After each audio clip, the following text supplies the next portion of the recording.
Ya, pada pertemuan sebelumnya kita sudah membahas tentang konsep laju reaksi.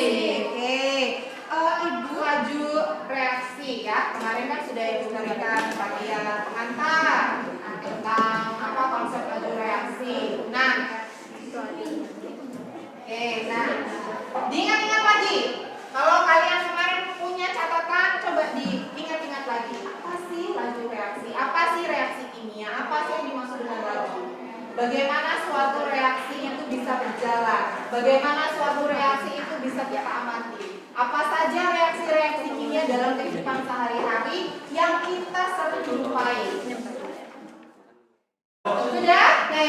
Silakan itu kalian kerjakan. Kan tadi Ibu kasih waktu sedikit sambil menunggu dia loading. Ibu kasih waktu kalian untuk membuka catatan kalian. Nah, sekarang ketika kalian mengerjakan ini, Ibu mohon catatannya ditutup dulu.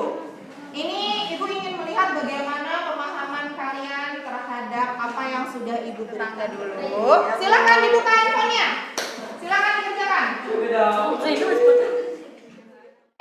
Saya ingin membahas atau mengulas sedikit dari pemahaman kalian karena kita akan berangkat materi pelajaran hari ini dengan pemahaman awal yang sudah kalian miliki sebenarnya. Jadi kalian tentunya pernah mendengar dong tentang reaksi kimia. Ya.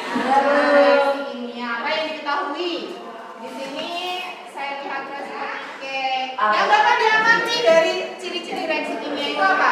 Perubahan warna. Adanya perubahan warna, perubahan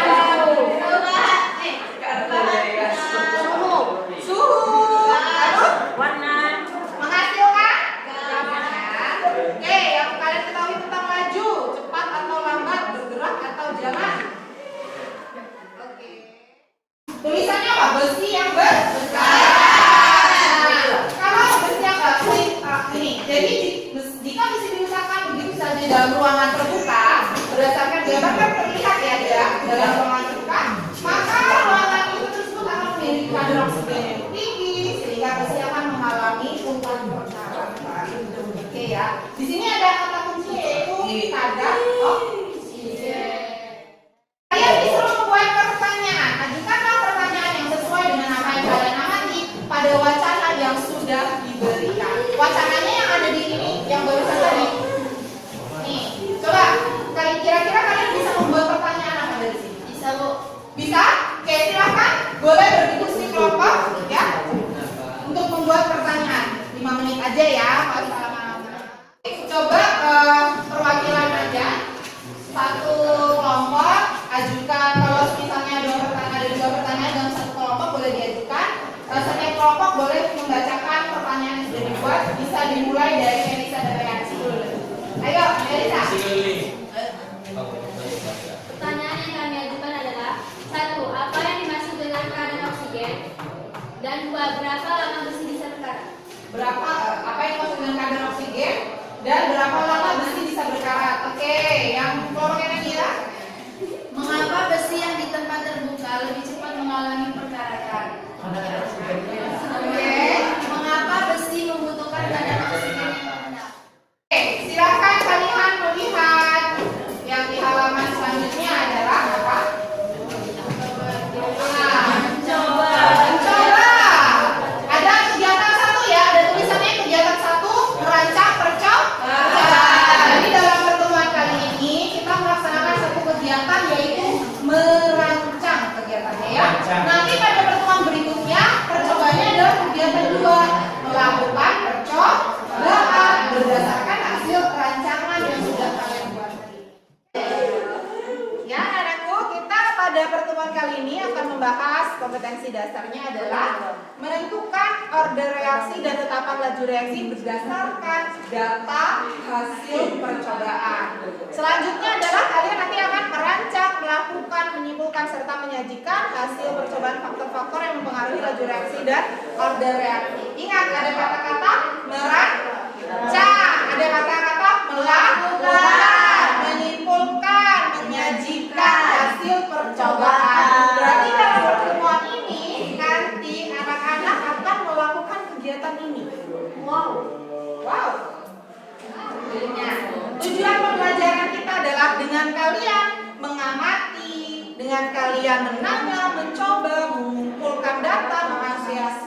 bernegosiasi dan mengkomunikasikan. Peserta didik mampu merancang percobaan, ya, mampu merancang percobaan dan melakukan percobaan faktor-faktor yang berhubungan dengan laju reaksi, faktor-faktor yang mempengaruhi laju reaksi. Di sini ada sedikit kalimat ya wacana. Putri adalah seorang siswi kelas 11 SMA akan melakukan tugas menyelidiki mengenai pengaruh konsentrasi terhadap laju reaksi. Sebelum melakukan percobaan, Putri ngapain? Menyiapkan alat-alat yang digunakan. Yang digunakan adalah kue, tapi soda.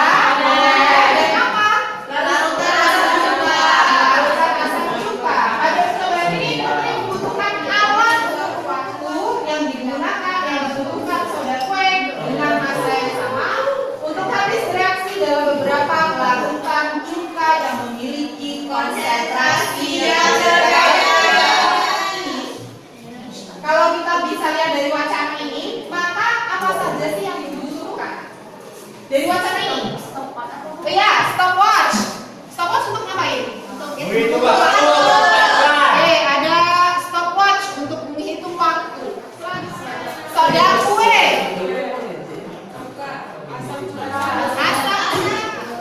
Ada stopwatch, ada soda kue, ada asam cuka. Perhatikan, dia ada keterangan enggak? Masanya, konsentrasinya ada? Ada keterangannya? Oke, dia bilang kalau soda kuenya di situ ada pernyataan apa? Ada pernyataan apa? Soda kue dengan massa yang sama.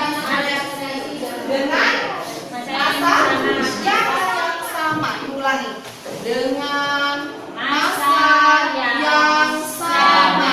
Oke, baca selanjutnya asam cuka yang konsentrasi yang berbeda-beda. Soda kue dengan massa yang sama, asam cuka dengan konsentrasi yang berbeda-beda. Sekarang tugas kalian adalah menentukan variabel itu apa, Bu? Variabel dalam suatu penelitian ya, percobaan itu ada 3. Variabel kontrol, bebas, dan variabel kontrol adalah variabel yang dikendalikan atau yang akan sama. Berarti menurut kalian yang kita buat sama dalam percobaan ini apa? Ya, bahannya harus sama, soda kue semua. Terus apanya soda cuka. Nah, yang mau ibu tanyakan, yang harus disamakan apanya selain bahannya yang sama, apanya? Masanya. Ya, masanya siapa? Massa soda kue. Masanya soda kue. Masanya soda kue. Dia ada kata-kata asam cuka dengan konsentrasi berbeda-beda. Ya. Coba diperhatikan, variabel kontrol itu adalah variabel yang dikendalikan atau sama. Ya, berarti konsentrasi asam cuka itu variabel bebas. Asam cuka adalah variabel bebas. Oke. Konsentrasi asam cuka yang berbeda-beda adalah variabel. Kira-kira kalau misalnya dalam percobaan 1 kita pakai volume 5 mili, percobaan 2 kita pakai volume 10 mili, nanti kira-kira berpengaruh nggak? Berpengaruh. Iya, berarti harus apa volumenya? Harus sama. Nah, berarti volume siapa yang harus sama? Asam cuka. Asam cuka. Berarti volume asam cuka termasuk variabel kontrol. Yang variabel bebasnya sudah dapat. Sekarang variabel permintaan adalah yang diukur dalam mengukur ya. Stopwatch digunakan untuk mengukur waktu kan. Berarti menurut kalian variabel itu apa? Soda kue sama asam cuka. Waktunya adalah waktu. Tapi memang kita itu bukan stopwatchnya. Tapi waktu apa?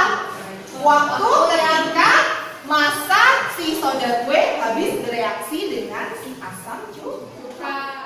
Kita tuliskan rumusan masalah. Kalau kita mau melakukan suatu perjalanan, ya kita harus beda, ya kan? Dibuat beda. Kira-kira ini apa? Apakah gimana? Udah bisa buat praktek kalimat dulu? Sudah ya? Buat rumusan masalah sudah. Sekarang mencari informasi. Nah, nanti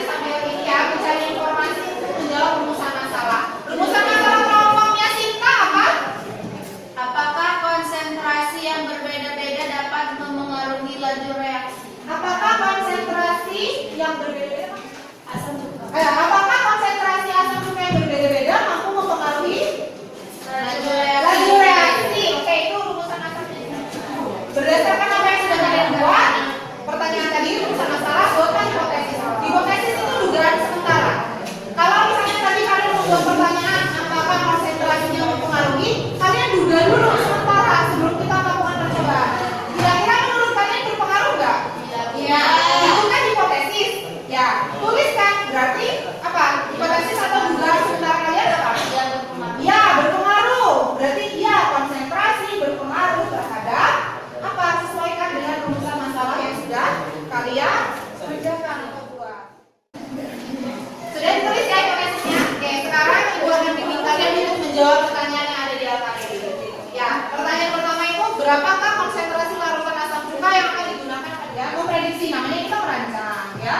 Kira-kira kita mau membuat konsentrasi larutan asam cuka kan berbeda-beda kan? Ayo ingat, konsentrasi asam cukanya harus berbeda-beda. Ibu pernah mengingatkan dulu saat kita pelajaran pertama sebelumnya. Kita harus menggunakan alat dan bahan saat kita praktikum itu harus efektif dan efisien. Biar kita tidak banyak membuang limbahnya ke lingkungan. Nah, bukan ya. Jadi kan itu yang kita kan sedang merancang. Jadi antara kelompok 1, 2, 3 sampai kelompok 5 itu boleh berbeda-beda. Namanya kita merancang percobaan. Tadi ada yang bilang tuh kami mau pakai 2 molar, kami mau pakai 3 molar dan sekian molar boleh. Oke, karena kita masih merancang nih. Oke, sudah ya ditulis. Volumenya sudah, masanya 0,5 Pak. Kok mal? Masa tentunya apa? Ada yang bilang kilogram. Oke, ada yang bilang kilogram. 1 kilo itu banyak loh. Oh, banyak. 0,5 gram. Bisa diukur pakai timbangan 0,5 gram. Dengan neraca digital bisa? Bisa. Ini silakan buat wacangannya. Berapa gram? Oke, perhatikan dulu. Berarti kita kalau mau melakukan prosedur kerja, pertama kali kita harus ngapain? Menyiapkan alat dan bahan. Setelah menyiapkan alat dan bahan, iya, gimana cara melakukan percobaan? Yang kalian rancang. Terus setelah itu yang mau kita ukur apanya? Waktunya yang mau kita ukur, maka kita butuh stopwatch kan? Nah, kapan kita menghitung waktunya? Ketika jadi begitu mencampurkan langsung pencet stopwatch langsung dihitung menggunakan stopwatch. Tulis itu adalah prosedur kerjanya. Bisa ya prosedurnya ya? Sekarang kita ke alat bahan tadi sudah kalian tentukan. Sekarang kita membuat tabel hasil. Bisa ya, oke? Anak-anak, demikianlah untuk pertemuan ini kita merancang. Apa yang sudah kalian lakukan itu adalah perancangan percobaan. Kapan kita melakukan percobaannya? Ya, minggu depan pada pertemuan berikutnya kita akan melakukan percobaannya ya. Pada kita minggu depan. Dan minggu depan akan kita hitung variasi dari konsentrasi, variasi dari volume. Maaf, yang kita variasikan adalah konsentrasi ya. Bagaimana konsentrasi dan massa yang sudah kalian tentukan, apakah mampu habis bereaksi